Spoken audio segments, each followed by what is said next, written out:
Bueno, pues ya son las 14:27.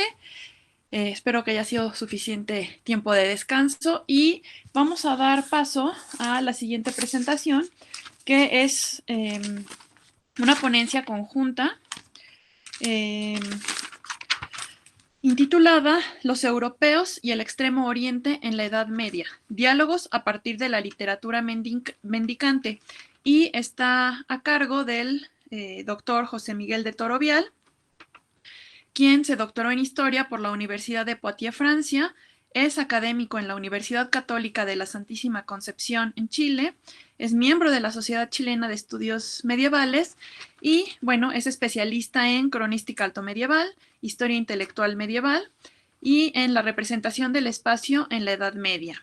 El otro ponente de esta ocasión es Pablo Castro, quien es magíster en Historia por la Pontificia Universidad Católica de Valparaíso, también en Chile. Es académico en la Universidad Nacional Andrés Bello y docente en la Universidad Alberto Hurtado, la Universidad de Santiago de Chile y la Universidad Academia de Humanismo Cristiano. Bueno, les pido por favor, si están ahí, espero que sí, empiecen. Sí, muchas gracias. Tienen la palabra.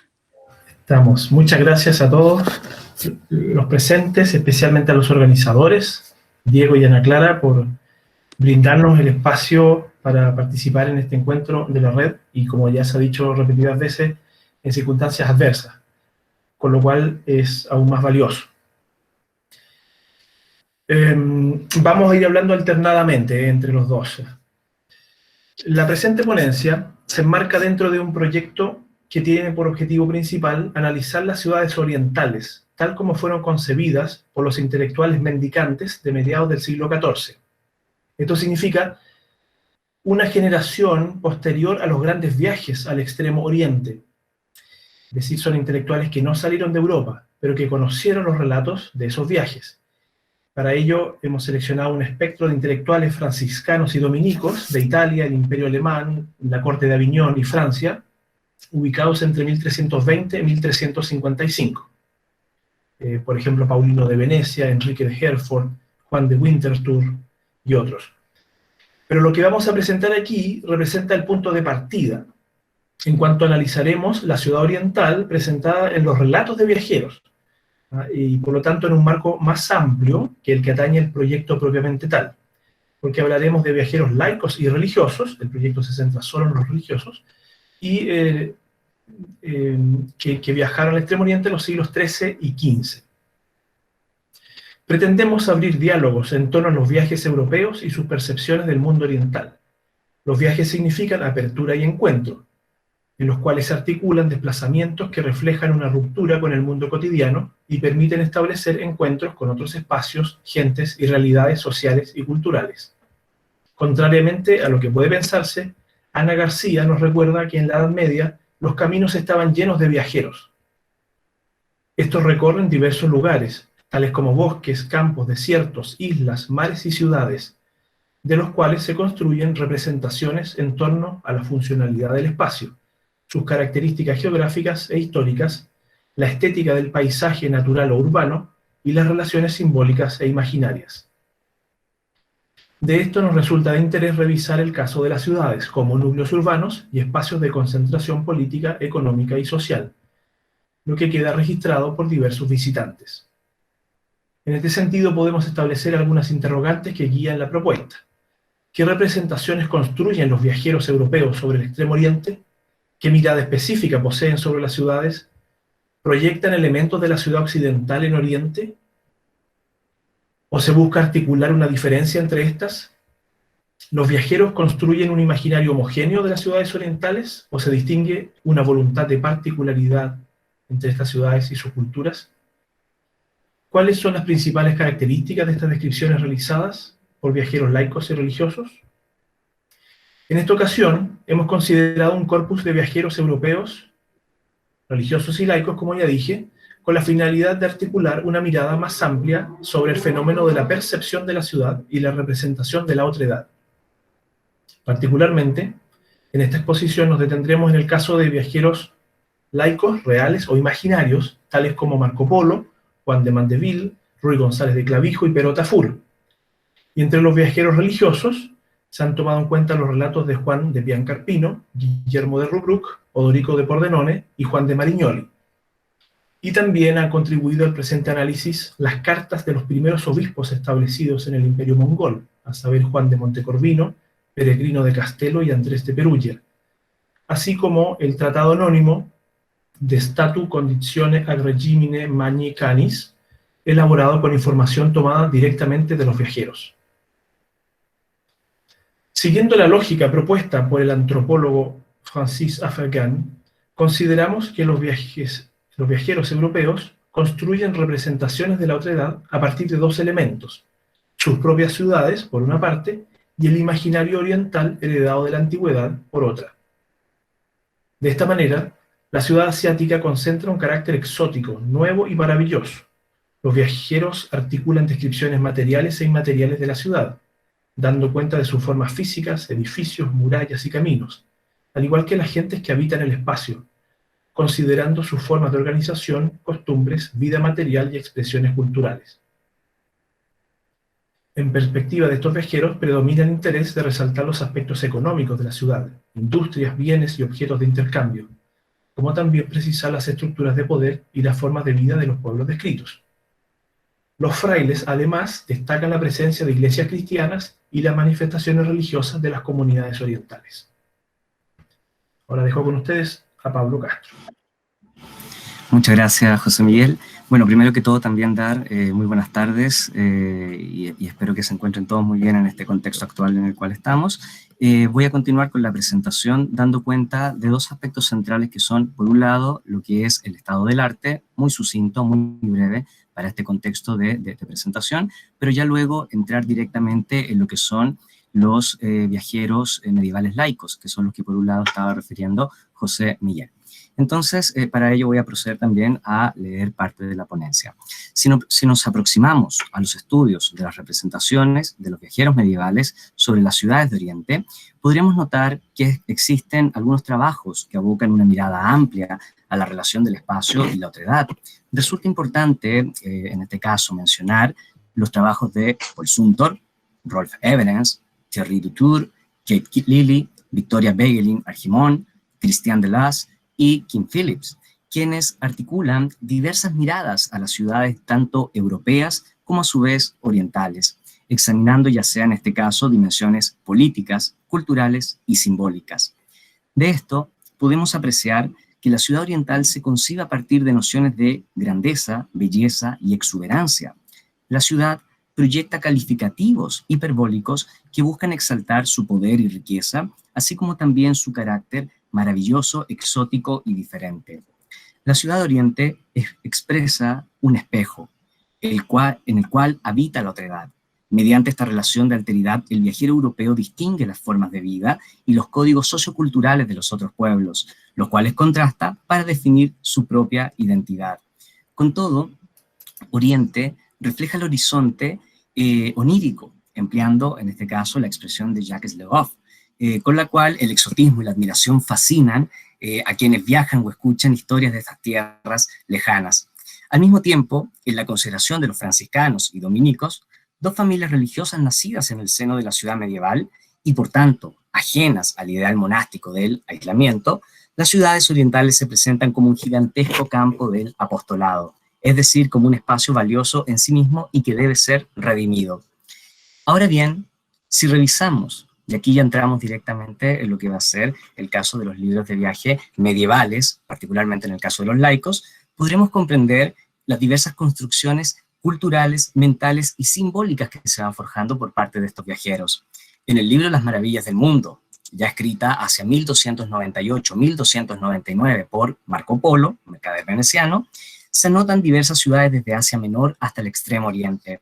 En estas, el viajero describe los espacios urbanos y los conglomerados sociales, pero sobre todo enfatizando en el carácter económico de cada lugar. De hecho, tal como plantea Delaz, Marco Polo describe las ciudades del centro, no centrándose tanto en el paisaje, sino en sus actividades que se desarrollan al interior del espacio urbano, así como se destaca una geografía económica que clasifica también productos, artesanías, riquezas, piedras preciosas, especias y diversos objetos materiales que conforman parte de este escenario comercial de las ciudades. Para el mercader veneciano, en la ciudad de Tabriz, sus habitantes viven del comercio y los oficios, es decir, de tejer paños, de seda y oro. En el caso de Yazdi, menciona que es una ciudad de Persia muy hermosa, grande y de gran actividad mercantil. Allí se elaboran paños de oro y seda denominados yazis, que se exportan además a muchos lugares. Podemos notar en estos casos cómo la ciudad se concibe como un espacio de producción e intercambio. Se vincula el trabajo, la industria y las actividades comerciales. Para el viajero, estas urbes son potenciales espacios de intercambio, por lo cual se marca una ruta en las cuales se pueda visitar estas ciudades, su tipo de producción, sus formas de organización y además la cultura material.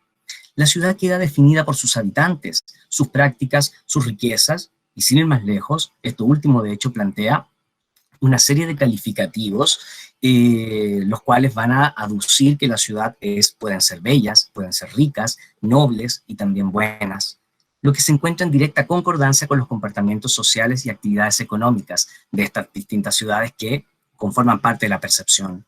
De Susu señala que es una noble ciudad. Sus habitantes son idólatras, súbditos del Gran Khan, usan papel moneda, tienen mucha seda y viven del comercio y la artesanía. Elabora muchos tejidos de seda y hay ricos mercaderes en esa región.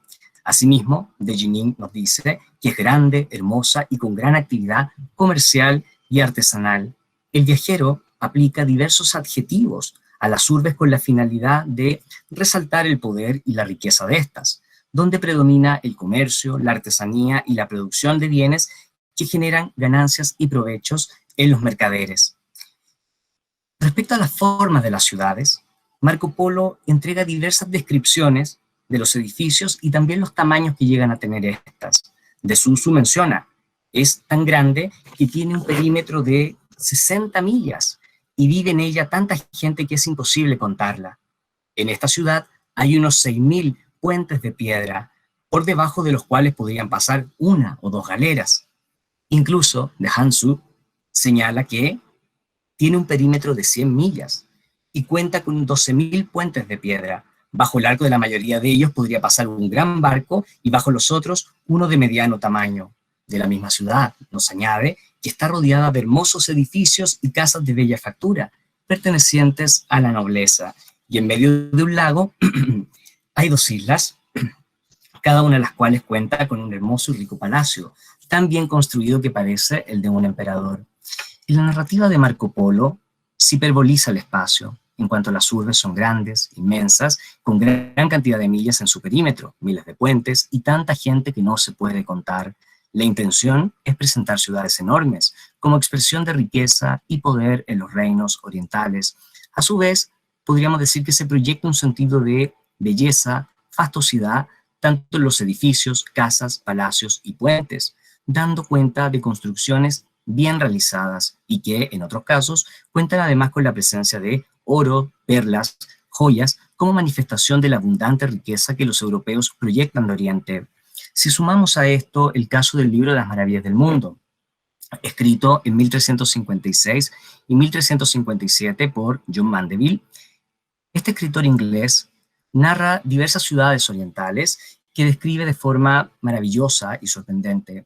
Respecto a esta descripción del itinerario, hay que tener en cuenta que Mandeville no realiza directamente el viaje a Oriente, sino que basa su narrativa a partir de otros relatos de viajes, crónicas y distintas enciclopedias que son las que el autor está a su vez revisando y estudiando. Así podemos reconocer en su escrito la categoría de un viaje imaginario, en cuanto refiere una imagen del mundo apoyada en recursos librescos y que expresan una síntesis de la mentalidad sobre la geografía y la realidad cultural de su época.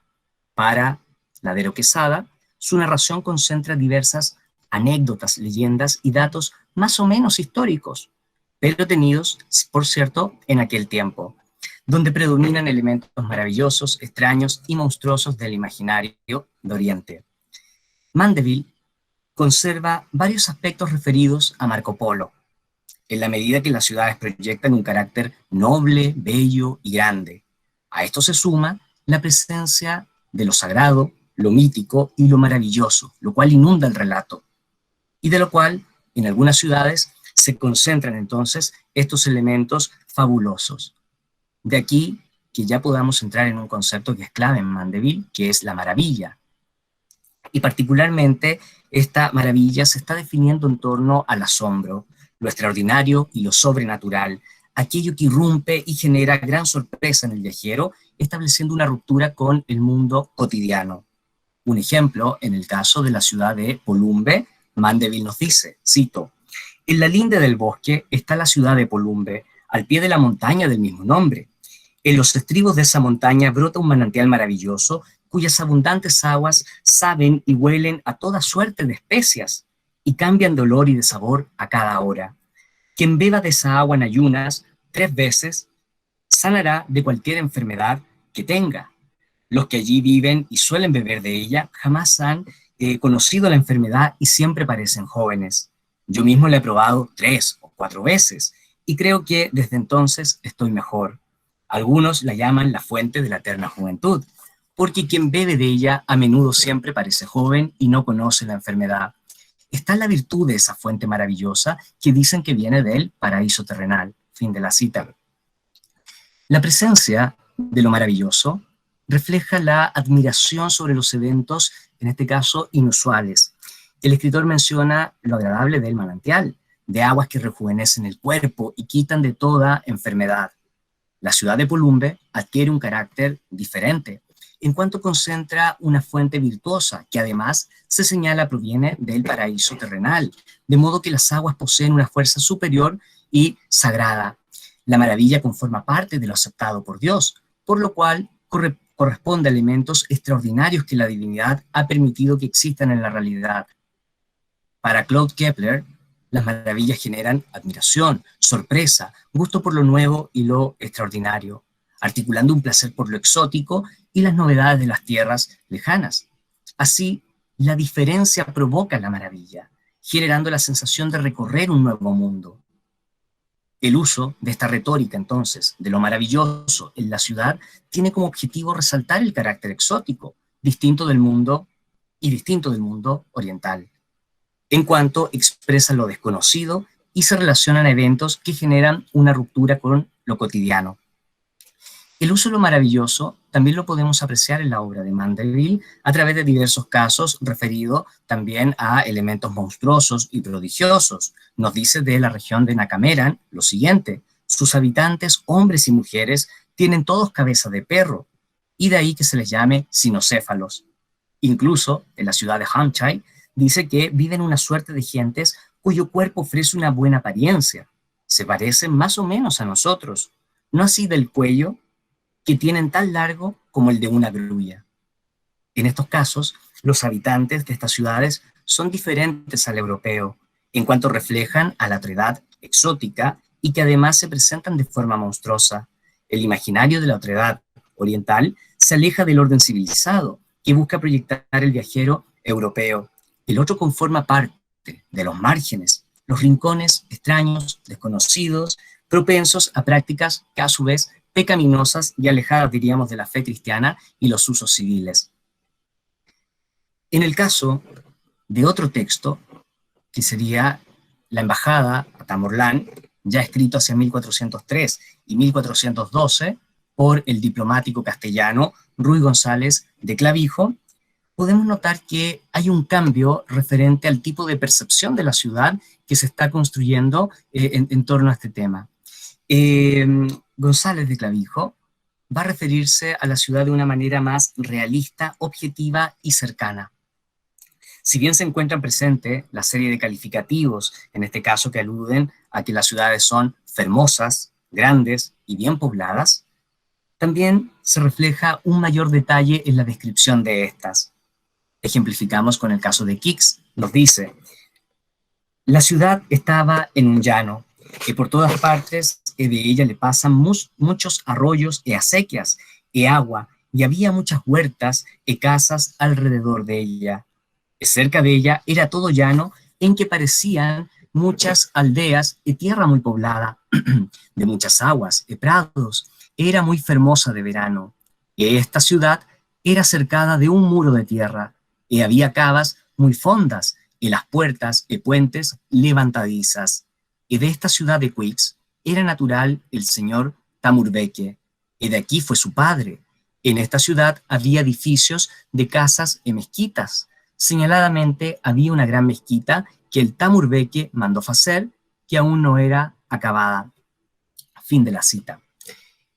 El diplomático castellano establece una descripción del paisaje, centrada particularmente en la hermosura del espacio, de la cual destaca arroyos, acequias, huertas y casas. De la ciudad menciona su disposición y forma, por lo tanto por su amurallamiento, puertas y puentes levantadizos. Esto para asegurar una mayor protección del lugar.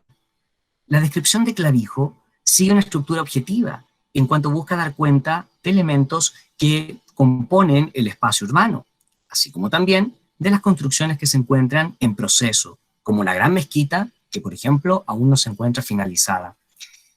Según López Estrada, la topografía es real y por tanto la descripción de las ciudades tiene que ajustarse a los límites de esta realidad y no ser imaginada ni libresca. De este modo, el viajero establece detalles de la urbe, su interior y sus alrededores, transmitiendo lo que ve de forma directa, con la finalidad de crear una narración realista y verosímil para sus oyentes y lectores. Asimismo, el viajero nos menciona las casas, por ejemplo, que se encuentran en Samarcanda, las que describe con amplio detalle, refiriéndose a sus puertas, habitaciones, suelos y paredes. Clavijo señala que una hermosa casa en cruz, la cual estaba muy ricamente guarnida en aparejamientos, y luego en el cuerpo de ella había 3, como alanías para hacer camas o estrados. El suelo y las piedras eran de azulejos. Incluso describe las paredes, las que estaban guarnidas de unos paramentos de paños de seda de color rosado. Estos paramentos estaban guarnidos de chapas de plata sobredoradas, en ellas engastonadas esmeraldas y aljófar y otras piedras bien puesto.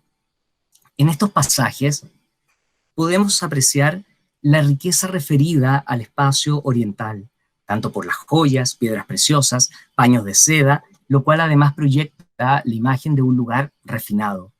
La narrativa del diplomático es objetiva en cuanto describe lo que observa, anotando cada uno de los elementos que componen el espacio. Tal como indica Sofía Carrizo, Clavijo narra con excesiva prolijidad, manteniendo el cuidado de no omitir detalles y así entregar una información veraz y exacta.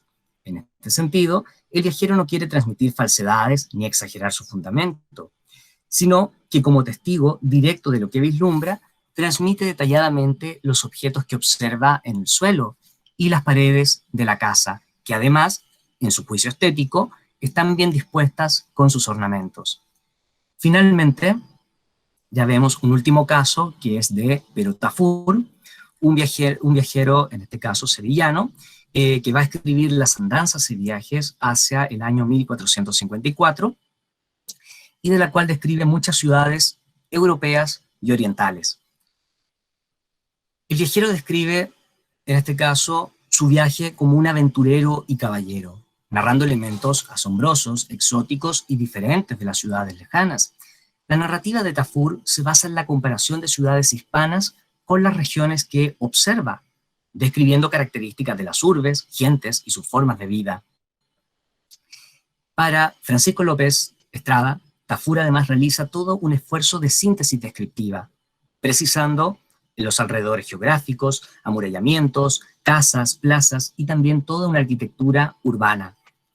El viajero hispano describe las calles, edificios y las plazas de las ciudades, y de hecho, refiriéndose al caso de Babilonia, que en este caso Tafur además está apuntando que sería el Cairo, señala que en las calles las personas comen y beben, además de que andan hombres con las cocinas a cuestas, aparejado el comer, otros vendiendo frutas, otros vendiendo agua y otros otras cosas. Apreciamos una vida urbana dinámica y bulliciosa, en la que predomina el comercio, la venta de alimentos y otros bienes. A su vez se refiere a edificios, entre ellos a la Mezquita Mayor, que es muy buena cosa de ver, pero muchas mejores yo he visto en tierra de cristianos, dice el mismo Tafur. E incluso añade que hay una plaza grande, en la cual estaba con mucha gente a caballo y ciertas tiendas armadas. Tafur nos está transmitiendo un relato objetivo, realista, el cual presenta descripciones muy concisas, aunque sin perder el foco central de referir las cosas tal cual las está viendo, ya sean en este caso en las calles, las construcciones, las plazas, y además presentando toda una perspectiva personal con el uso del yo, como añade Rafael Beltrán. Finalmente, el caballero hispano se refiere a la India, la cual no visita de manera concreta, sino que la incluye en su narración a partir del encuentro con el viajero italiano Niccolo dei Conti, quien le transmite el relato de dicha región oriental. Respecto a las ciudades, estas no son descritas en cuanto a las formas o sus características urbanas, sino que se menciona a las gentes, los modos de vida y también lo que es la cultura material, en particular objetos de intercambio comercial, que además ensalzan el imaginario de riqueza y prosperidad del mítico reino del preste Juan. El viajero hispano escucha el relato de Niccolo dei Conti, quien le cuenta que en la India hay una llanura por encima de la montaña, donde siembran y cogen pan y traen ganados, y hay muchas huertas de todas frutas y muchas aguas, y finalmente todas las cosas necesarias a la vida de los hombres. De esto, establece una descripción común de las ciudades, en cuanto disponen de recursos, alimentos suficientes para la subsistencia. Sin embargo, Tafur no especifica edificios o características concretas del mundo urbano.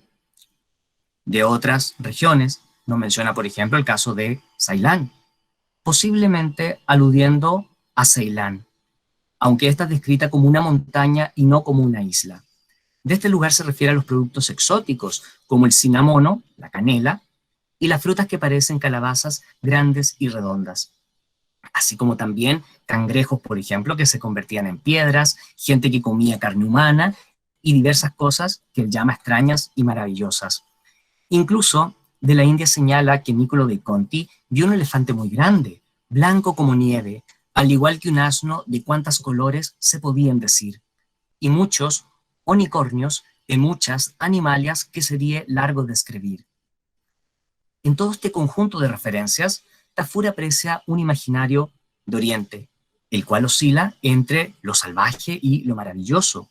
La omisión del espacio urbano como símbolo de civilización, organización y leyes refleja la idea de la India como una tierra extraña y diferente, que si bien posee abundancia de riquezas y productos exóticos, también es considerada por el viajero como un lugar peligroso, y de gentes bestiales, de generaciones extrañas sin rey, sin ley, sin señor. Ahora entonces va a continuar José Miguel con el caso de los viajeros religiosos. Gracias. Gracias, Pablo. Continúo. Entre los primeros occidentales que rebasaron las fronteras establecidas por el escenario eje de las cruzadas, es decir, Mesopotamia o Cercano Oriente, tenemos una serie de embajadores franciscanos y dominicos que fueron enviados a recabar noticias sobre los mongoles entre 1237 y 1255. Sus cartas y relatos constituyen las primeras descripciones de pueblos del Asia profunda, poniendo énfasis en sus costumbres, sus creencias, su forma de organización política, la historia de sus conquistas y la relación con los pueblos vencidos. Se trata de un material rico en consideraciones antropológicas y sociales que fue de gran utilidad para los intelectuales europeos. Ahora bien, como el objetivo de estos embajadores consistía en informarse sobre los mongoles, que en buena medida eran nómades en aquella época, es poca la información que nos reportan sobre las ciudades, puesto que los soberanos de las tribus se trasladaban continuamente. Más bien, destacan las condiciones geográficas del Asia Central, caracterizada por la aridez y por lo tanto como un lugar inhóspito y poco apto para los asentamientos humanos permanentes. Como explica Juan de Piancarpino, cito, «La tierra no da fruto más que en su 100ª parte. Allí hay pocos fontanales y regatos y poquísimos ríos, razón por la que no existen ni villas ni ciudades, a excepción de una que se llama Karakorum y que es muy hermosa, según dicen. Fin de la cita. Las escasas ciudades preexistentes se mencionan con ocasión de las conquistas mongólicas. Muchas de ellas fueron arrasadas, especialmente en la región de los Biserminos, como dejó escrito Juan, cito, donde hay un sinfín de ciudades destruidas, castillos desmantelados y muchos poblados desiertos. Fin de la cita. Guillermo de Rubruck estuvo en la ciudad de Karakorum, donde pudo compartir estrechamente con Möngke Khan, que a la sazón tenía su corte allí. En ella el palacio del soberano tenía un lugar preponderante, porque, en palabras de Guillermo, la ciudad no era tan hermosa, y la compara como inferior en belleza al barrio de Saint-Denis, en las afueras de París. Reconoce en ella una cierta organización donde se distinguían dos barrios, el de los sarracenos y el de los tártaros. Cada barrio tenía sus templos característicos, mezquitas en el primer caso y templos idólatras en el segundo, además de una iglesia cristiana. En torno a los sectores residenciales se despliegan los palacios de los principales funcionarios públicos. Fray Guillermo da cuenta de los muchos mercaderes que acuden a las distintas puertas a vender sus mercancías, como mijo y granos, carneros, cabras, bueyes, carros y caballos. Así pues, la actividad comercial jugaba un rol de primer orden, y el visitante se queda asombrado por la gran cantidad de artesanos, particularmente en el barrio de los tártaros. Esta conceptualización responde a la intención de Guillermo de dar un sentido orgánico a la ciudad. En efecto, Keith Liley explica que los intelectuales de la Edad Media tendían a concebir la urbe como un microcosmos que reproduce el orden del macrocosmos o universo, donde sus componentes materiales y sociales se interrelacionan en armonía. Terminada la amenaza de la conquista mongólica en la segunda mitad del siglo XIII, el papado se dio cuenta de la necesidad de establecer misiones cristianas permanentes en el Extremo Oriente, lo que fue de hecho una de las preocupaciones centrales de la curia de Aviñón. Para la tarea envió franciscanos a organizar la iglesia en aquellas remotas comarcas y elegir obispados. Así se establecieron los primeros prelados católicos en las tierras del Gran Khan: Juan de Montecorvino, el hermano Gerardo, Peregrino de Castelo, Andrés de Perusia, por nombrar a los más conocidos. Y al poco tiempo, estos empezaron a desarrollar una rica correspondencia con los superiores de sus órdenes y con el Papa. Con la información que llegaba de Catay, o China, por intermedio de los franciscanos, se compuso en el sur de Italia, entre los años 1320 y 1330, un pequeño tratado titulado De Statu Conditione a Regimine Magni Canis, que la historiadora Christine Gerrat atribuye con alta probabilidad al franciscano Arnaud Bayard, obispo de Salerno. Manteniendo los rasgos comunes de las cartas episcopales, este tratado muestra admiración por la gran cantidad de ciudades en aquella parte del mundo, así como por su llamativa extensión. Cambaluc y Qinsay destacan por sobre todas. Cambaluc es como le llamaban a Pekín. Pero además había muchas otras ciudades, las cuales eran más grandes que Florencia y París, al decir del autor.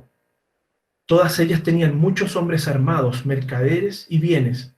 En el tratado, la importancia de la actividad comercial sirve de contexto para explicar el uso del papel moneda, el cual manifiesta un desarrollo superior de los instrumentos financieros. En el mismo sentido se mencionan las oficinas del Tesoro Real que había en la ciudad. En Qinsay, la abundancia de mercaderes y el volumen de las transacciones comerciales obligaba a mantener una guardia de más de 40.000 soldados que velaban día y noche.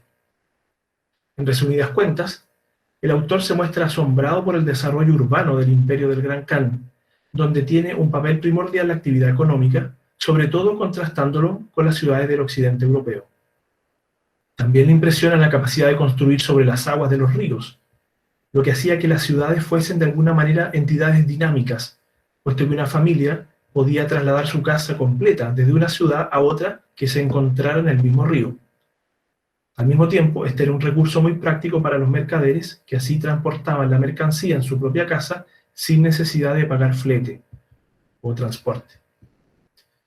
Otro aspecto que interesa tanto a los obispos orientales como al autor del De Statu es el panorama religioso de las ciudades de Catay. Los primeros visitantes ya habían notado la profunda veneración de los habitantes de aquellas regiones y las muchas denominaciones religiosas que convivían en relativa paz, a diferencia de lo que sucedía en Europa. El obispo Andrés de Perusia lo refiere en su carta, cito: «En este vasto imperio hay ciertamente hombres de todas las naciones bajo el celo y de toda secta, y todos y cada uno tienen permitido vivir de acuerdo a su propia secta, porque son de la opinión, o debería decir error, de que todo hombre se salva en su propia secta, y nosotros podemos predicar libremente y con seguridad». Fin de la cita. De esta manera, en el imperio del Gran Khan convivían budistas, sarracenos, cristianos de diversos orígenes, nestorianos, armenios, etc., y muchos otros credos englobados en el concepto de idólatras. El concepto religioso constituye un elemento central de la conceptualización de la urbe oriental. Cito: «En cada ciudad o villa del dicho imperio hay muchos monasterios de hombres y mujeres religiosos que viven según la ley de su patria de origen, pues hay unos 8 o 10 monasterios, a veces más. Casi nunca o nunca habrá una ciudad o villa donde no se encuentre al menos un monasterio, en cada uno de los cuales hay al menos 200 personas». Fin de la cita.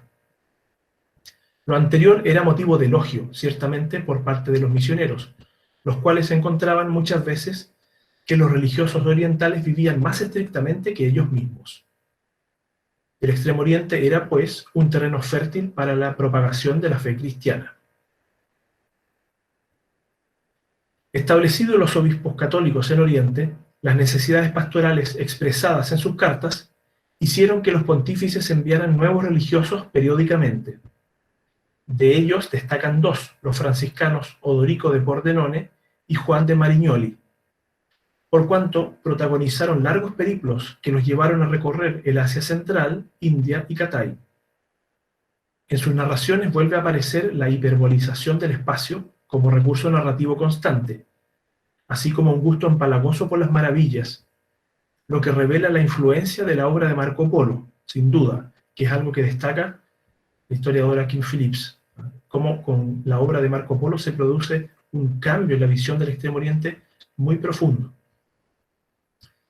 Para Odorico, lo que define el espacio urbano es la concentración de recursos económicos y la generación de riqueza. De Tauris, un centro persa que identifica con la antigua ciudad de Susa, dice, cito: «Esta ciudad es por sus tráficos comerciales la mejor del mundo, porque no hay nada de todo aquello que en este mundo se pueda comer o se pueda comerciar que allí no se encuentre en gran abundancia. De ella el emperador saca más riqueza de la que obtiene el rey de Francia de todo su reino». Fin de la cita. Odorico se encarga de advertir en cada ciudad que describe qué cosas se pueden encontrar en abundancia. En Gest, Persia, abundan los higos y las uvas. En Polumbo, India inferior, la pimienta y el enebro. En Sescala, India superior, el enebro y las ocas. En Fulco, India superior, los gallos más grandes del mundo, y así un largo etcétera. Otro aspecto de la geografía urbana que sorprende a Odorico es la densidad de población. Le llama la atención la gran cantidad de gente que encuentra en estas ciudades. Kinsay le parece la más grande del mundo, cito, puesto que en ella no hay un palmo de tierra que no esté habitada, y muy a menudo hay casas que alojan por lo menos 10 o 12 familias. Fin de la cita. Por su ingente tamaño tiene 12 puertas principales y por cada una de ellas se llega a otras ciudades no muy lejanas, cada una de las cuales es más grande que Venecia o Padua. La admiración del viajero se focaliza también sobre los objetos materiales, como las grandes construcciones, palacios y puentes, pero no se limita a ellas. Por ejemplo, en el caso de unos autómatas prodigiosos que observó en el Palacio del Gran Khan, que eran unos pavos reales, artificiales, que estaban construidos de manera tal que podían mover sus alas y parecía que bailaban. Como explica Golier Bougassas, los autómatas representan la pericia de los orientales en el manejo de las artes mecánicas, lo que constituye un elemento recurrente en la imagen maravillosa presentada en los textos medievales. Juan de Marignoli, por su parte, fue enviado a Cambaluc por el Papa Benedicto XII y durante 15 años recorrió la India y el Catay. Sus recuerdos están teñidos de la retórica de las maravillas, que muchas veces lo llevan a callar porque no encuentra las palabras para describir las realidades orientales. Pero, coincidiendo con los viajeros anteriores, sus mayores impresiones tienen que ver con el elevado nivel de urbanización del Extremo Oriente. En la región de Mansi, que es el sur de China, calcula que existen, cito, 30.000 ciudades muy grandes, sin contar las villas y poblados en número infinito. Fin de la cita. Al igual que los demás franciscanos, Juan se interesa por los conventos de la orden establecidos en Oriente, y no deja de señalar cuando existe alguno en la ciudad que está describiendo. Esto va de la mano con consideraciones generales sobre la religiosidad oriental, lo que incide directamente en la fisonomía de las ciudades. Y es que de los relatos se desprende que las construcciones religiosas le daban un cariz especial, en particular gracias a los templos, que aún hoy destacan por la hermosura de sus líneas y la perfección de sus proporciones. La ciudad de Kansai, cito, es más admirable, más bella, más rica y más grande, con una población más numerosa y con más riquezas y delicias, edificios y sobre todo templos de ídolos, donde habitan juntos entre 1.000 y 2.000 religiosos, que cualquier otra ciudad del mundo o que jamás haya sido. Fin de la cita. De modo que la urbe ostenta todos los aspectos propios del Extremo Oriente: riqueza material, belleza en sus formas, grandeza en sus edificios, abundante población y profunda religiosidad. Por contraste, la India inferior destaca por la abundancia de sus productos, la pimienta es el mejor ejemplo de ello, pero no así por sus ciudades, como se veía recién a propósito de los comentarios de Pedro Tafur. A juzgar por estos viajeros, el urbanismo en este gran espacio oceánico estaba bastante menos desarrollado que en Mansi o Catay. Esto tiene consecuencias tanto en el imaginario como en las nociones de geografía urbana. Primero, porque la ciudad se revela como más apta para la vida humana que la dispersión en la selva. Odorico refiere varias veces que las ciudades y las casas de Catay tienen todas aquellas cosas necesarias a la vida humana. En cambio, las tierras bañadas por el Océano Índico ofrecen condiciones adversas para los seres humanos, especialmente por culpa del intenso calor. Esto está directamente vinculado a las anomalías y costumbres bárbaras que los viajeros observan a su paso. En Lamorí, una isla del Océano Índico, que se podría identificar con Indonesia, por ejemplo, cito, hace un calor tan intenso que todos los hombres y mujeres van desnudos, no usan cosa alguna para cubrirse. Fin de la cita. La situación climática es puesta en relación con la degradación de las costumbres, puesto que es en la India inferior donde los franciscanos encuentran signos evidentes de barbarie e incluso de perversidad. También en Lamorí, cito, todas las mujeres son poseídas en común, y además esta gente es dañina y llena de maldad, comen carne humana como nosotros comemos carne bovina. Fin de la cita. El clima extremo y la falta de ciudades de la India inferior están relacionados también con la deformidad corporal y la monstruosidad, pues en esas regiones se encuentran los sinocéfalos, esos seres humanos con cabeza de perro, y otros seres deformes.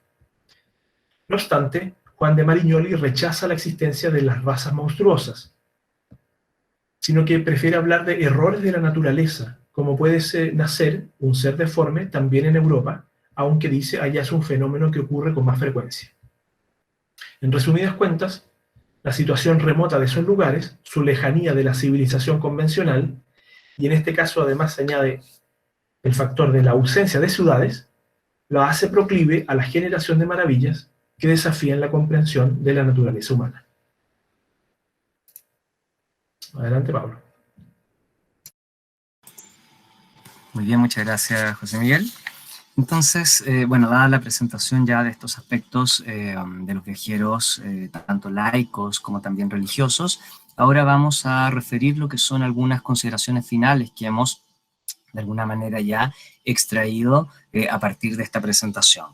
Las voy a ir por punto, dando cuenta de los elementos centrales. Primero, los viajeros europeos laicos de los siglos XIII y XIV, en este caso Marco Polo y John Mandeville, no establecen una voluntad explícita de particularización de las ciudades orientales.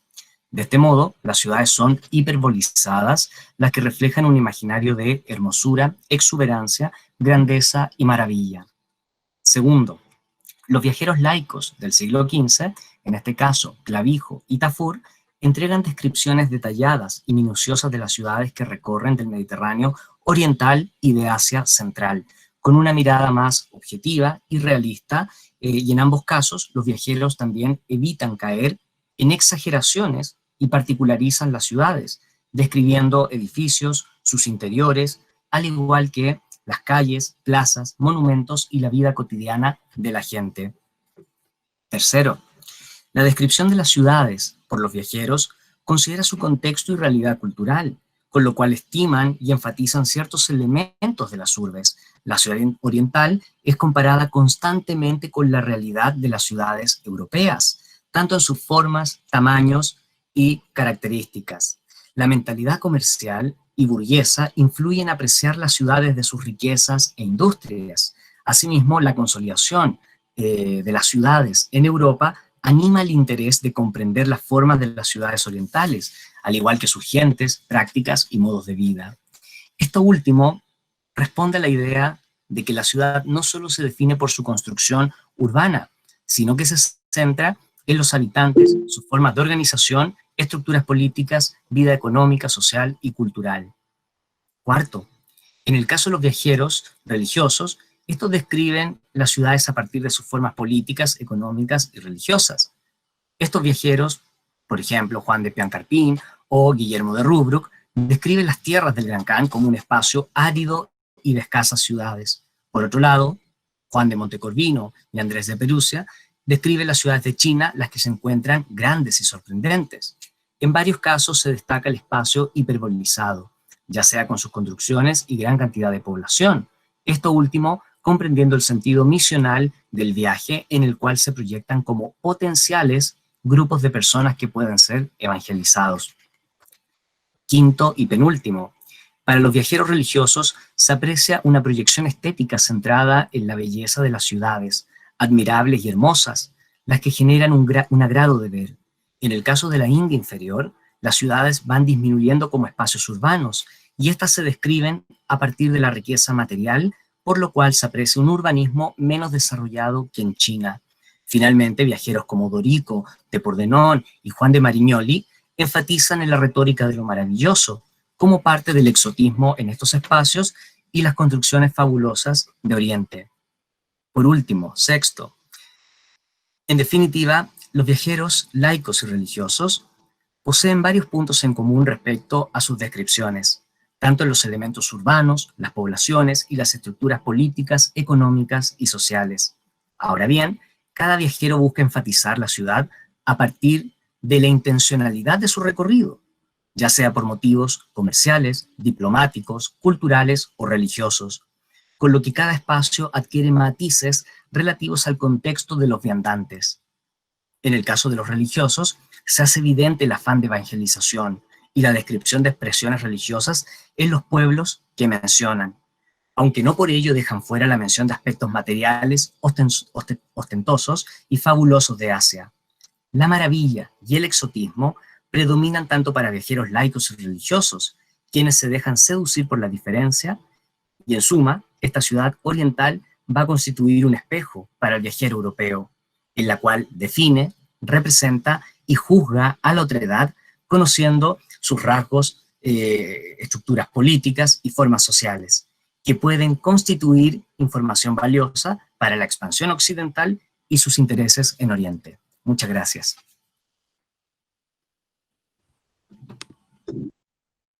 Pues muchas gracias a los dos. Fue muy interesante su presentación y reiterando lo que se menciona en el chat por el doctor Armando, pues efectivamente lograron un muy buen trabajo conjunto y nos presentan una perspectiva muy interesante sobre estos textos, relatos de viajeros, ¿no? Entonces, bueno, les agradezco mucho. Vamos a dar paso a la sesión de preguntas y respuestas y, bueno, pues ahora mismo les damos la palabra en cuanto surja algún cuestionamiento. Muchas gracias a los dos. Entonces, bueno, vamos a comenzar. Hay una pregunta aquí del doctor Alejandro Morín y es para el doctor Héctor Francisco. Y pregunta, En el caso del martirio de Jacobo Interciso, ¿se puede hablar de conflicto entre redes distintas de dones, una interna a la comunidad cristiana y otra con el monarca? ¿Se escucha ahí? Sí, sí. Sí, en parte, bueno, es una fuente muy extensa y justamente todo gira en torno a la circulación de bienes. Tal vez el eje central sea la espiritualización o la santificación de ciertos bienes que tienen que ver con redes que son más importantes que otras, ¿no? A las que se le debe, no se puede negar la importancia de la red, de una red aristocrática como la de la corte, pero que hay otras que están por encima, por ejemplo, las de las familiares, ¿no? En ese sentido, la pérdida de, y esto es bien concreto, o sea, no es ni siquiera un bien espiritual, o sea, su familia le niega a las, le niega la herencia a Jacobo por haber cometido apostasía. Entonces, todavía esto lo estoy desarrollando, todavía lo estoy pensando, pero sí hay una cosa muy importante ahí de cómo la circulación de bienes, bienes de prestigio, es lo que de alguna manera determina la pertenencia de una persona a una u otra red.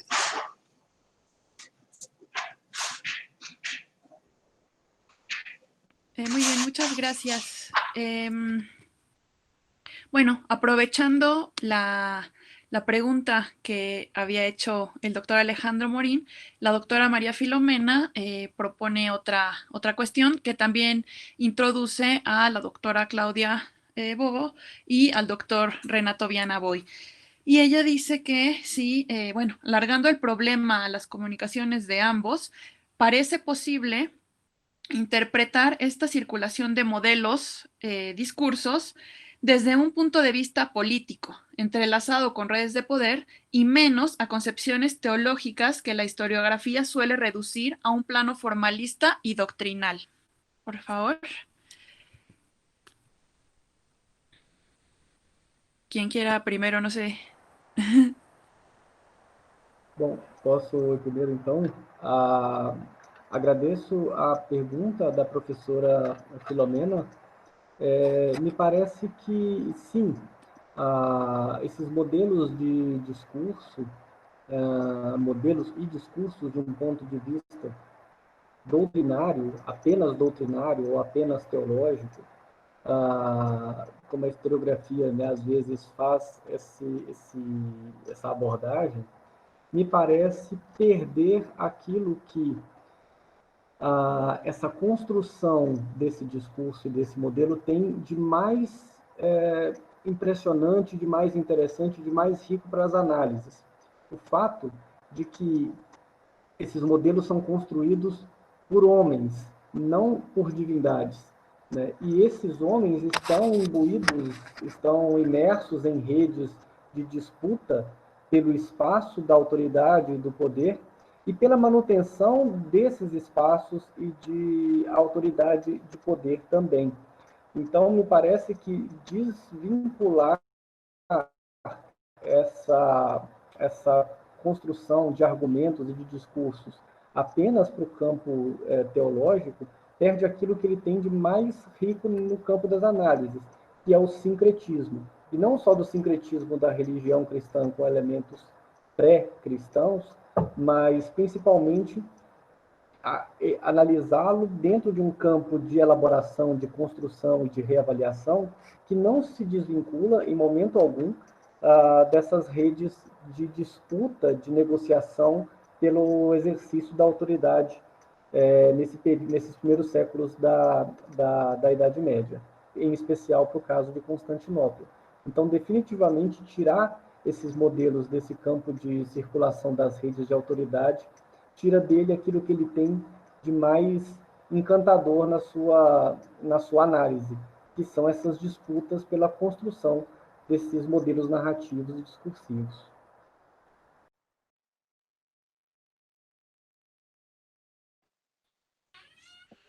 Tendo a concordar em gênero, número e grau com o professor Renato. E, Filomena, acho que é importante salientar o seguinte, apesar, nós estamos, né, em temporalidades distintas, mas se a gente tem alguma coisa em comum, é observar em termos de documentos, inclusive com origem de gênero diferente, a permanência de um processo muito dinâmico de constituição dessas autoridades e desses poderes, inclusive de reorganização de redes, né?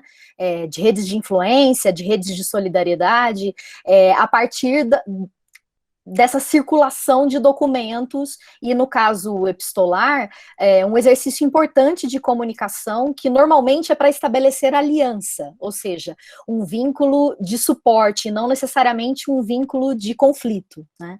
Então acho importante salientar isso, porque apesar do Renato estar ali século VI e eu estar no século XI, tem uma dimensão muito dinâmica de atualização dessas autoridades e desses poderes, e as estruturas de rede também se atualizam, né? Então elas não estão dadas a priori.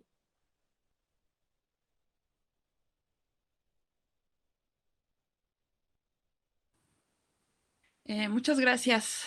Yo quisiera preguntarles, antes de pasar a las preguntas a los dos ponentes conjuntos, me gustaría si pudieran hacer una reflexión sobre pues la metodología que se requiere para trabajar estos textos que están, pues de algún modo, incluso culturalmente tan alejados de nosotros, ¿no? Sobre todo pensando en los alumnos que están presentes, que pudieran interesarse en estas temáticas. Entonces sería para los tres, por favor.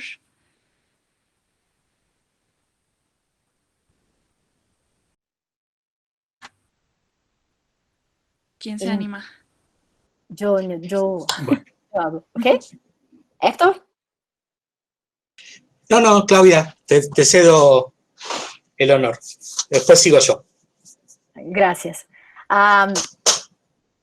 É um trabalho complexo. Complexo porque, no meu caso específico, além de estar lidando com duas tradições historiográficas muito distintas, que se pensaram apartadas, separadas, pensando em toda uma tradição de estudos que vem do século XIX para cá, tem também um trato documental com linguagens e formulações semânticas que são outras. Então, por exemplo, nos documentos latinos, na produção epistolográfica, seja da Cúria Romana, seja dos espaços de interlocução romanos, pensando aí as sé suburbicárias, como Ravenna, Milão, uma série de correspondências monásticas da transição aí da primeira metade do século XI, nós teremos termos se repetindo frequentemente.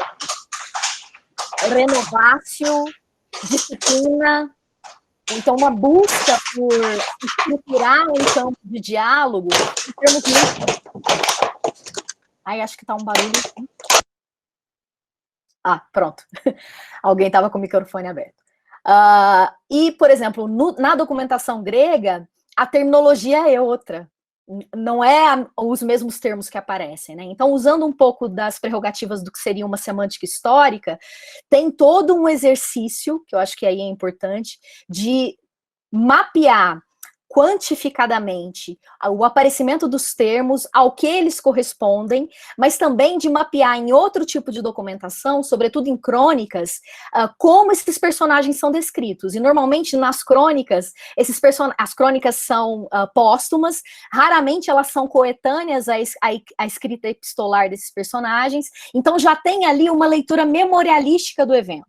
Então, são múltiplas camadas, né, para se dar conta, né? Mas essa descrição mais pormenorizada dos sentidos é um trabalho que eu faço muito baseado em semântica histórica. Então, levantamento de termo, a comparação de como os termos aparecem pelos mesmos autores, né, diferentes em determinados momentos. Então, no caso dos epistolários específicos, pensando no Leão de Ócrida, no Pedro Damião e no Miguel de Pseulos, eles têm mais de uma carta em que é possível pensar um sentido, uma definição conceitual dos termos. E aí eu estou trabalhando muito nessa lógica de renovácio, daquilo que eles definem como corrupção, então, corruptione, o que precisa ser disciplinado, então o termo disciplina aparece muito também, que me ajudam a pensar esse universo semântico separado para cada um deles, né?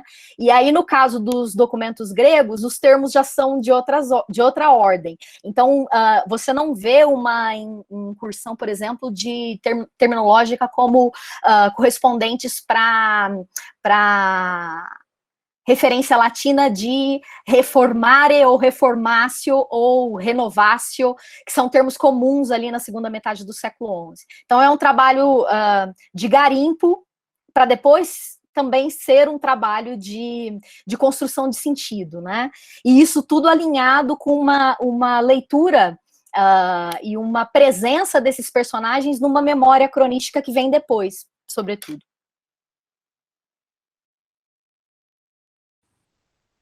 Muchas gracias. ¿Puedo agregar algo? Oh, no, Renato.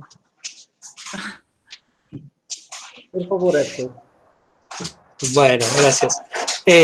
No, simplemente para agregar que en mi caso, es como uno de los aspectos fascinantes de hacer los temas que hago yo, o investigar los temas que hago yo, de pensar el cristianismo desde en un contexto completamente diferente al Mediterráneo, que implica desafíos muy grandes. O sea, en algún punto uno tiene que tener casi habilidades no solamente de medievalista, de filólogo, de iranista, es una tradición cultural tan alejada de lo que uno suele pensar de la historia de la Iglesia, que supone desafíos diferentes.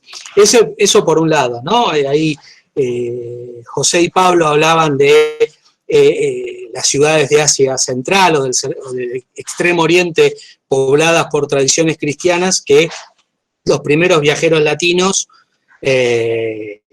las miraron con cierta extrañeza, que estaban ahí, que tenían costumbres que eran completamente ajenas a lo que se esperaba de la Iglesia o de un cristiano. Y por otro lado, la otra cuestión metodológica es que uno trabaja con un corpus documental muy complejo, con una historia textual muy compleja, con textos discontinuados, con tradiciones, o sea, no tenemos la cantidad de manuscritos que puede tener un bizantinista o alguien que haga Edad Media Latina.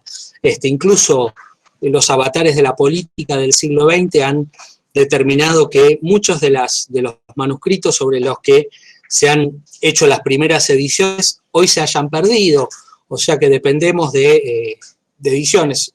Es muy largo, pero por lo menos por esos dos lados, ¿no? Lidiar con un corpus textual fascinante, pero muy discontinuado y complejo de leer. Muchas gracias, Héctor. Ahora sí, doctor Renato, por favor. Me parece que a distância, um problema dessa distância, não só dos textos, ela está em dois níveis, como os colegas Cláudia e Héctor já disseram, de realidade muito distante, mas também de um acesso que não é tão simples. Mas uma questão que me parece ser importante para que estudantes que estão iniciando suas leituras nessa temática precisam se preocupar é principalmente no cuidado com a língua estrangeira, porque mesmo quando se estuda, às vezes, inglês, francês, onde muita dessa documentação acaba sendo traduzida, muitas vezes a distância filológica de compreensão de alguns termos, como os colegas disseram, comprometem uma visão um pouco mais cuidadosa em relação a esses documentos, né? Um exemplo simples, né, da apresentação que eu fiz, muitas vezes o termo que aparece no grego como basileia aparece numa tradução para línguas modernas como império, ou às vezes até como Estado, sendo que a compreensão moderna de Estado, ou mesmo a compreensão medieval de império, é muito distante daquela medieval latina, é muito distante daquela Basileia helênica que o Império Bizantino acaba trazendo consigo ao longo de todo o período medieval. Então, me parece que é fundamental começar a estudar essas línguas estrangeiras, não só o inglês, o francês, mas também, pelo menos, ter um contato inicial com o grego, com o latim. E uma outra possibilidade também de fazer uma primeira reflexão, um primeiro contato com esses textos, quando não se tem ainda um estudo mais amplo em relação ao idioma, é tentar verificar, uma das possibilidades é tentar verificar, a princípio, uma ideia de tradição manuscrita desses documentos, né? Como eles foram reproduzidos ao longo dos séculos, principalmente da Idade Média, como chegam até nós, entender um pouco da circulação, não só pelos espaços, mas pelas transformações que esses textos passaram a partir do momento em que eles são traduzidos e editados e reeditados, tentando fazer uma reflexão que vai do mais próximo para o mais distante de uma maneira paulatina, de uma maneira lenta, né? Uma forma passo a passo, até se chegar ao documento mais recuado no tempo, mais distante do nosso espaço cultural. Então, me parece que esses são os dois grandes desafios. Por outro lado, são desafios que me parecem um tanto quanto fascinantes, porque eles abrem portas, eles permitem um contato com com algumas temáticas, com algumas possibilidades de leitura,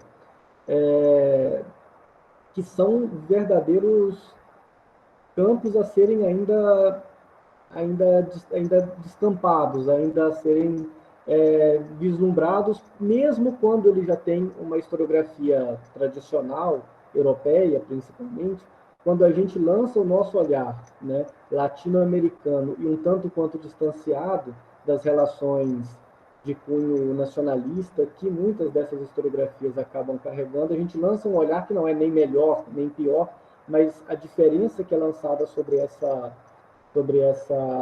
leituras, sobre essas pesquisas, nos permitem ter conclusões originais, mesmo quando a gente lida com problemas mais tradicionais, mais clássicos.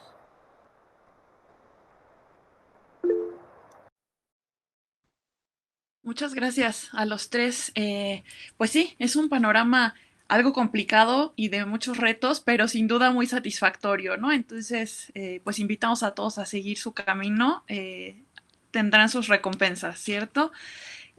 Muchas gracias. Bueno, ahora tenemos aquí una pregunta para José Miguel y para Pablo. Bueno, dice, pensando en la perspectiva de la circulación de modelos de descripción, que si ustedes identifican algunas genealogías preponderantes en esos relatos, también para las identificaciones más obvias y no sé qué significa abrangentes, como bíblicas, etcétera. No sé quién de los dos quiera responder. ¿Qué significa abrangentes? ¿Un uso parlante? Que abarcan más allá de las identificaciones más obvias y englobadoras como las bíblicas y todo esto. O sea, algo que ustedes identifiquen de manera un poco, si es posible, no sé, un poco más particular, ¿no? Gracias. Si es posible, o sea, es una curiosidad que me quedó, que claro, perdona Ana Clara de invadir así, no. Pero era más para explicar lo que yo pretendía decir, ¿no? Sí, mejor así. Sí, esto. Gracias.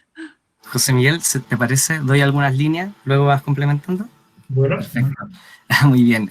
Me parece muy interesante la pregunta y efectivamente, si lo pensamos en perspectiva de ciertas tradiciones, de modelos y circulación, en este caso, en las formas de los relatos de viaje, claramente hay tradiciones que ya provienen desde la antigüedad clásica y que ya en el tiempo irán adquiriendo formas en las perspectivas de las percepciones, en el modo de describir a la otredad, de describir las formas de las ciudades, o bien, en el fondo, el conjunto de estos espacios, los elementos que tienen. Ya vemos, de todas formas, con un despegue en el tiempo medieval de los siglos XII, XIII en adelante, y todo lo que tiene que ver fundamentalmente con una Europa que se está abriendo, o generando una apertura hacia Oriente, una mirada que quizás es mucho más precisa en términos de viajeros que ya se están internando precisamente en estos lugares. Y en la medida que se internan, que recorren y circulan en estos espacios, ya los describen cada vez con una mirada mucho más cercana, no exenta claramente de hiperbolización o de ciertos grados de exageración, como ya hemos referido en la presentación.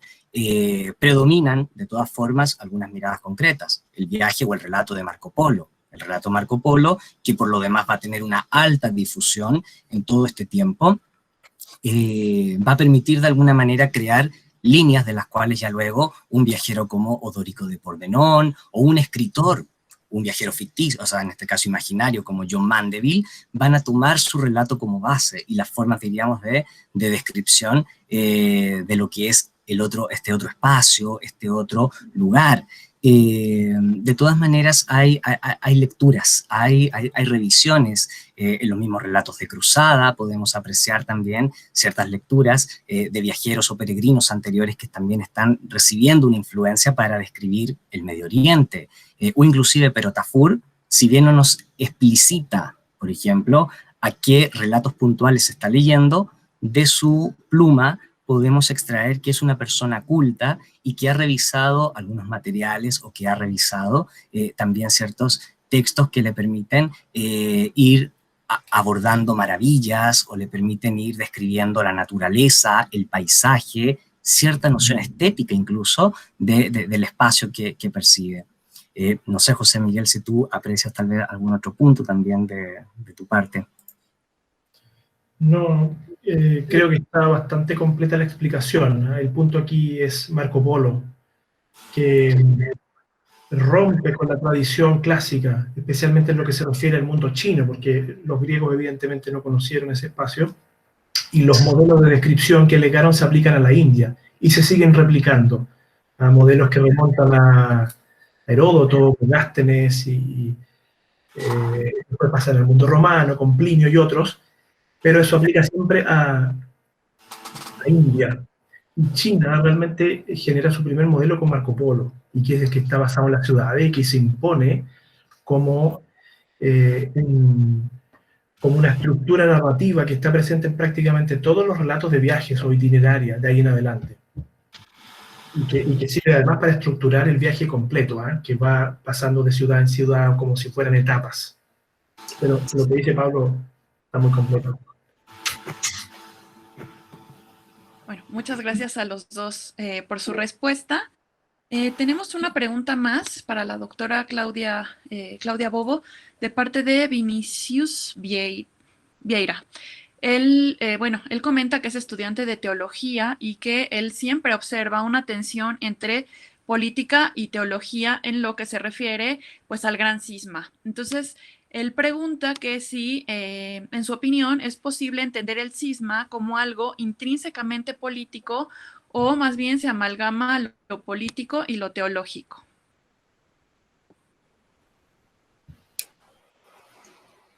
Bom, Vinícius, eu acho possível, eu não consigo dissociar uma coisa da outra, né? Porque a disputa de autoridade doutrinal diz respeito a uma atuação política, basicamente. Então, as coisas estão imbricadas, né? E aí, no caso da disputa com relação ao rito romano, né, ou aquilo que precisa ser corrigido em algumas igrejas cujo rito romano adota, né, o pão ázimo e a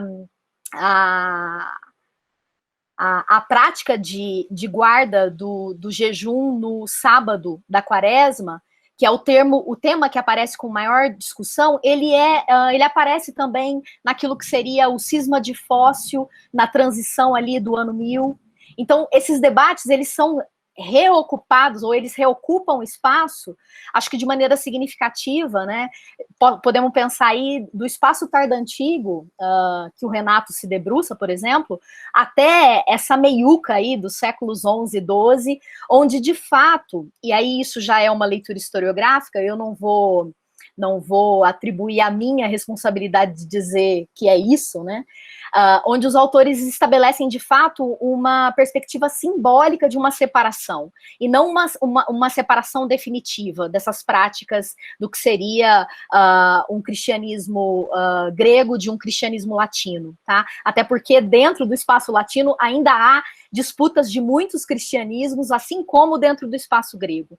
Então, eu não vejo as coisas como separadas. Eu estou no momento agora de análise mais pormenorizado do conteúdo das cartas, sobretudo das cartas do Leão de Ócrida, que são 3, né? Não são muitas, são 3, mas justamente porque elas têm uma tradição manuscrita em grego e em latim, eu preciso acompanhar muito as divergências de sentido que aparecem na versão que sobreviveu grega, da versão traduzida que sobreviveu em latim. Então, ainda tem coisa por vir aí. Eu imagino que vou encontrar os mesmos problemas quando for trabalhar com a documentação de Antioquia, com a correspondência de Antioquia, e também com o registro do Leão IX, o registro romano, né? Então, há aí ainda coisas a serem pautadas, mas eu não vejo elas como separadas. Uma coisa está correlacionada à outra. Não sei se respondi. Bueno, yo creo que sí. A mí me pareció que sí se respondía a la pregunta. Por ahí hay un comentario, sí, de André Miatelo también para Claudia, y él dice que en pleno siglo XI el rito romano también está siendo impuesto en la península ibérica contra el rito hispánico, ¿no? Que ahora está desautorizado. Bueno, pues de momento parece que no hay más preguntas. A mí nada más me gustaría hacerle una pequeña pregunta más a José Miguel y a Pablo, y sé que excede los límites de su investigación, por supuesto, porque ustedes están revisando a estos relatos, ¿no? de viajeros europeos. Sin embargo, bueno, uno se sale temporalmente, que es el judío Benjamín de Tudela, que es, ¿no? un poco más temprano, y el otro, porque es musulmán, ¿no? Sí cabe dentro de su temporalidad, pero bueno, es musulmán, y es Ibn Battuta, ¿no? Y ambos me parece que comparten algunos de los elementos que ustedes muy bien señalan en estos autores que son cristianos, ¿no? Y que van de ciudad en ciudad y se fijan en algunas cosas. Y bueno, parece que estos tienen intereses parecidos. Entonces, bueno, si quisieran comentar un poco sobre eso, por favor. Yo partiría diciendo una cosa. Bueno, discutimos con Pablo, hemos discutido muchas veces si incorporar o no a estos viajeros en los análisis que estamos haciendo, y de momento, y sobre todo para este encuentro, decidimos que no. Pero eso remite a un tema más complejo, creo yo, que es que el viaje, y que también lo hemos discutido mucho con Pablo, y tenemos a veces opiniones encontradas o antagónicas. Eso remite a que el tema del viaje está muy mediatizado por las lecturas. Y en el caso que tú planteas, tenemos un viajero judío, un viajero musulmán y nuestros viajeros cristianos, que sin embargo todos han tenido las mismas lecturas sobre Oriente y conocen desde la tradición clásica una imagen de este mundo que plasman después en sus relatos. Entonces hay muchos encuentros, y ahí el punto estará en discernir si esos puntos de encuentro provienen de las lecturas comunes y por lo tanto de un viaje literario que hacen, o bien de la experiencia vivida, que es lo que podría diferenciar a unos de otros, ¿no es cierto? Y ese es un punto que hasta hoy día genera debate al interior de esta investigación. Sí, me gustaría añadir, si es posible, como bien dice José Miguel, es bastante interesante y fue un punto que nos planteamos como discusión previa en este contexto. el viajero islámico, y tiene todo un género, o sea, en términos del Islam, la rila, y que corresponde también a todo un género del cual está Ibn Battuta, claramente, pero también está Ibn Jubayr, y así distintos casos de viajeros andalusíes que también se van a recorrer y van a tener una amplia presencia en este marco, sumado al caso judío. Más bien, claro, en ese término yo creo que de alguna manera hay ciertas percepciones, la concepción del otro en términos de la alteridad, de cierta etnicidad, de cierta forma en la cual se construye desde el relato, desde el discurso, desde la misma percepción de la maravilla. Al-Suri nos habla de todo lo que es lo maravilloso también vista desde el mundo musulmán hacia Occidente o las regiones de la India, que también hay sorpresa. Yo creo que en la perspectiva exploratoria en la cual de alguna manera estamos aquí diseñando, desarrollando esta investigación, son preguntas que se nos van a ir cruzando en el camino y ya tendremos que ir resolviendo, creo, con José Miguel, cómo vamos a ir de alguna manera integrando, porque claramente es un corpus muy grande y en perspectiva de la investigación tenemos que ir seleccionando, más bien eso, en esa línea, complementando un poco lo que ya refiere José Miguel. Claro, muchas gracias. Sí, si no ponemos límites, nosotros nos quedamos para siempre en la investigación y nunca presentamos resultados, ¿no? Entonces, comprendo perfectamente, solo quería mencionarlo, ¿no? Salió el debate que tenían entre ustedes, entonces fue exitoso. Muchas gracias a todos los ponentes conjuntos y a los ponentes de la mesa. Y no nos queda sino agradecerles a todo el público que nos acompañó hasta estas horas. Nos extendimos un poco más de la cuenta. Y bueno, a todos por sus presentaciones, muchas gracias. Nos veríamos el día de mañana a las 10 de la mañana para continuar con la mesa 4. Y les recordamos que si quieren complementar su conocimiento sobre nuestros ponentes, tenemos una página donde está la información curricular de manera más amplia, encuentran el programa y encuentran información también sobre la propia red de estudios latinoamericanos. Entonces, pues muchas gracias y nos vemos mañana. Descansen. Muchas gracias, hasta luego. Hasta luego.